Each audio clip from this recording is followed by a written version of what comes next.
E o Ceará é o estado mais impactado pelo tarifaço de 50% anunciado pelo presidente Donald Trump sobre produtos do Brasil. 52% de todas as exportações cearenses no primeiro semestre de 2025 foram direcionadas aos Estados Unidos.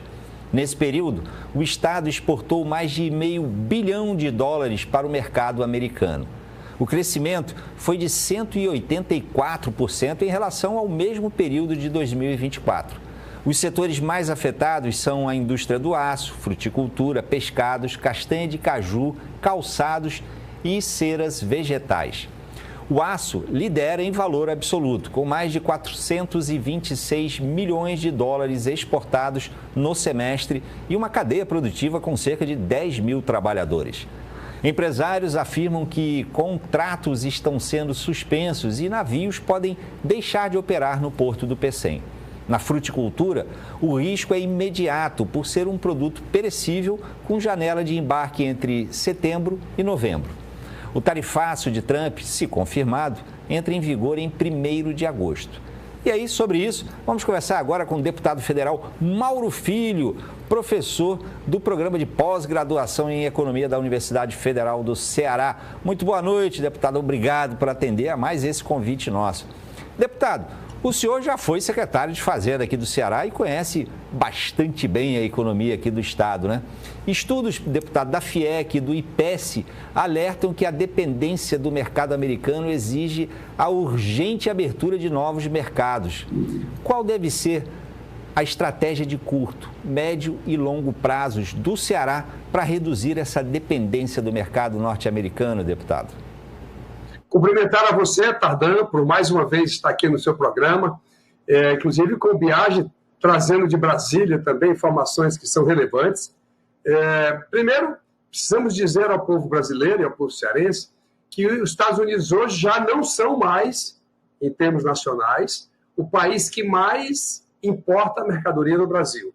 A China já ultrapassou os Estados Unidos na aquisição, na compra desses produtos. Para o Ceará, entretanto, essa dependência era um pouco mais acirrada, mais agravada, porque realmente em função da característica dos produtos, né, que nós vendemos, os Estados Unidos realmente tem sido o maior comprador, a não ser o produtor de laranja, o produtor de café, também do Sul e Sudeste, que estão altamente afetados por essa medida que o presidente Trump adota em relação ao Brasil, sem ter nenhuma razão macroeconômica de estar colocando tarifas, sobretudo da magnitude. Por que isso? Porque a maior parte dos países onde o presidente Trump colocou a tarifa para tentar diminuir o déficit da balança comercial com os Estados Unidos, ou seja, nesses outros países, os Estados Unidos tinham um prejuízo na balança comercial. Portanto, os países exportavam muito para os Estados Unidos e comprava pouco dos Estados Unidos. Isso gerava um déficit, aliás, gera ainda um déficit muito grande para o país Estados Unidos. Com o Brasil é diferente.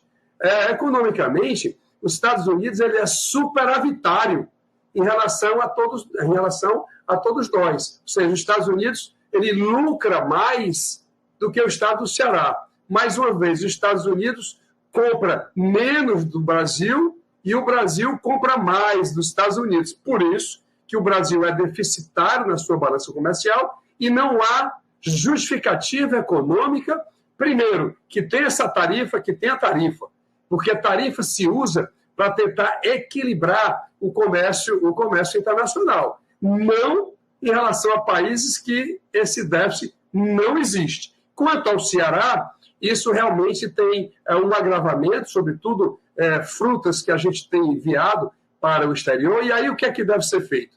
O que é que me incomoda, Tardan, nesse processo?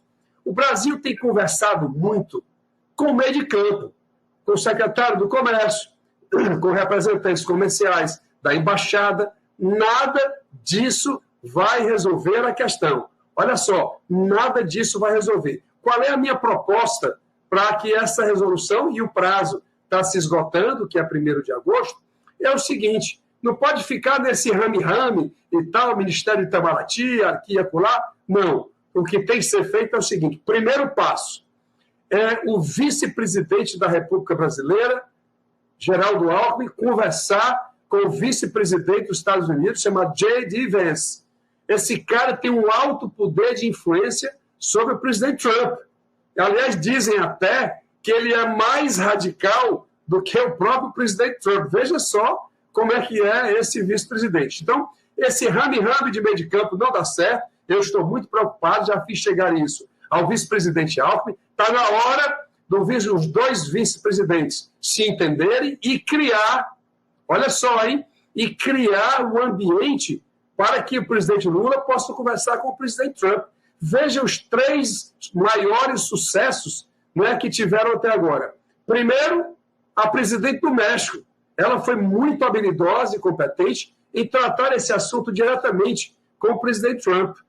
O primeiro-ministro do Canadá, que também teve tarifa de 35%, que para eles era o fim do mundo, o Canadá acabou, portanto, procurando um entendimento com o presidente Trump. E agora, mais recentemente, o primeiro-ministro japonês acaba de fazer um acordo com ele próprio de as exportações do Japão, ou dos Estados Unidos, inclusive, tem problemas comerciais, de 15%.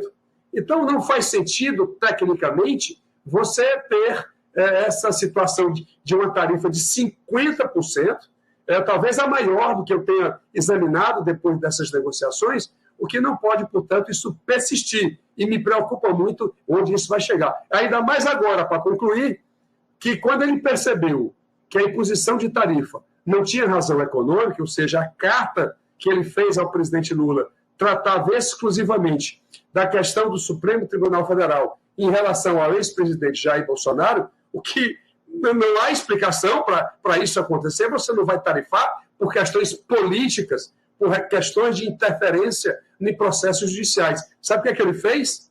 Ele abriu uma investigação comercial baseada em um artigo chamado 301 da Lei do Comércio Internacional para abrir questões econômicas. Eles perceberam um erro grave e sabe o que é que estão tratando lá?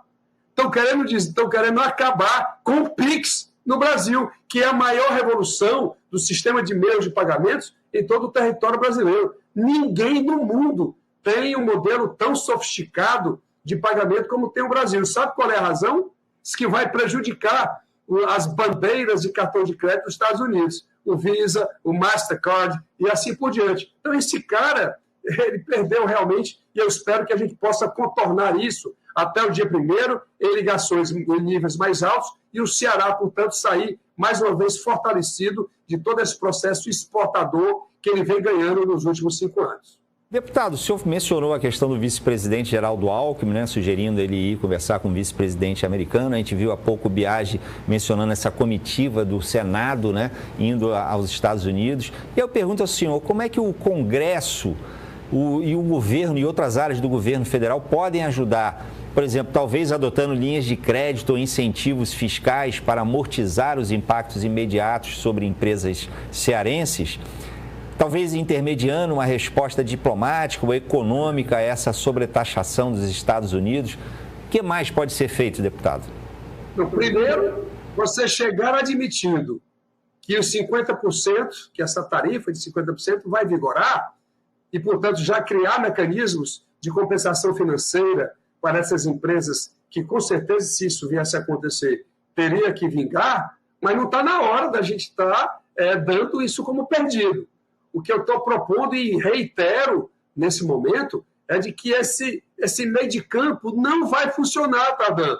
A única coisa, essa reunião com os empresários, que talvez pudesse começar, né, um processo de convencimento do vice-presidente ou do presidente Trump, é que ele chamou as empresas americanas que trabalham aqui no Brasil e que compram elas, a matriz dela lá nos Estados Unidos, compra produtos daqui do Brasil, portanto, vão ser afetadas diretamente no processo, vai ter um encarecimento desse insumo que eles usam para produzir nos Estados Unidos, o que significa você ter uma inflação maior nos Estados Unidos. Aí sim, talvez este tenha sido o primeiro passo que possa se iniciar um movimento de convencimento nos Estados Unidos. Aqui pelo Brasil, eu não vejo eu não vejo nenhuma razão para isso melhorar essa situação. E aí sim, se isso não chegasse a ser alcançado, e nós temos todas as razões para alcançar, inclusive razões técnicas, econômicas, do comércio bilateral, Estados Unidos e Brasil, para poder evitar que isso aconteça. Na pior das hipóteses, eu sei que talvez a gente não deveria falar agora, convencendo o vice-presidente que poderia nesse contato com o presidente Trump, porque o que eu sinto também é que o presidente Lula não quer, nesse primeiro momento, fazer esse telefonema. Apesar de que o Trump, posso estar equivocado, ele deu uma deixa, dizendo assim, não, agora talvez não seja interessante conversar com o presidente Lula, mas daqui a pouco talvez esse momento possa chegar.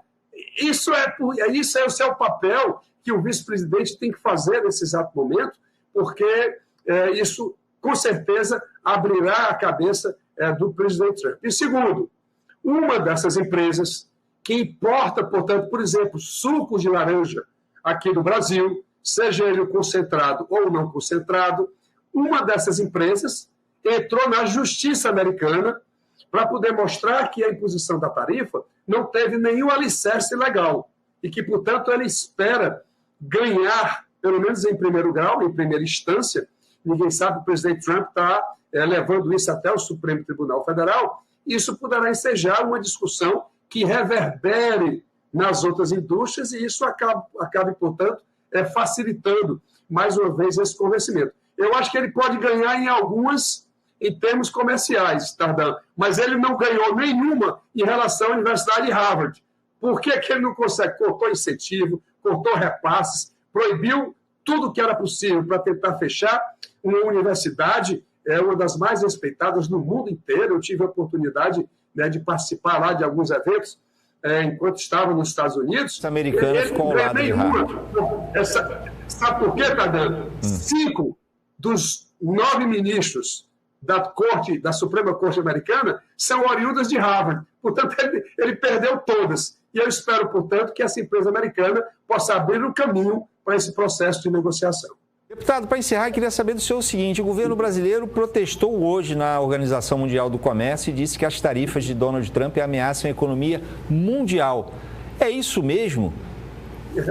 Veja, a OMC, que sempre foi uma instância proeminente, né, em todo o mundo, mas os Estados Unidos resolveu sair dela no sentido de não participar mais das reuniões. E é porque o Brasil, com essa reclamação que ele entrou, 40 países já manifestaram sobre o absurdo de uma imposição de tarifa por razões políticas. Isso não tem na história, né, da OMC. Agora, por que isso não terá muita eficácia? Por uma razão muito simples. Os Estados Unidos não estão participando dessas reuniões, dessas deliberações que muitas vezes a OMC toma e ele não participa. E não participando, ele não as acata. Isso, portanto, é válido, é mais um canal de motivação internacional, mas para render efeitos de uma ampliação de negociação, não vejo o menor sentido. Mas eu não concluí ainda no anterior, Tardan, e que isso poderia fazer com que o presidente Trump ou o vice-presidente J.D. Vance pudesse dizer o seguinte: tá bom, então vocês querem negociar, nós vamos prorrogar aqui por 80 dias, 90 dias, ver se o presidente Trump aceita uma ligação do presidente Lula e aí se abrem as comunicações que possam ser feitas daqui para frente. Mas em relação ao OMC, não espere muita coisa deles lá não, porque os Estados Unidos não têm respeitado as decisões ali deliberadas. Deputado, agradecer muito sua participação, seu tempo, desejar ao senhor uma boa noite e até uma próxima oportunidade. Obrigado, deputado Mauro Filho. Um abraço a você também. Lembrando que o governo ontem acabou de liberar 20 bilhões de reais para ampliar o custeio e investimento do governo federal, que vai dar um alívio, portanto, para todas as empresas que estão trabalhando para o governo, para as universidades, para o setor de saúde. Isso também é importante a gente registrar nesse exato momento. 20 bilhões. Bem lembrado, inclusive para a área de educação vai ser fundamental, né? Obrigado, deputado. Uma boa noite. Até uma próxima oportunidade. Um abraço para todos.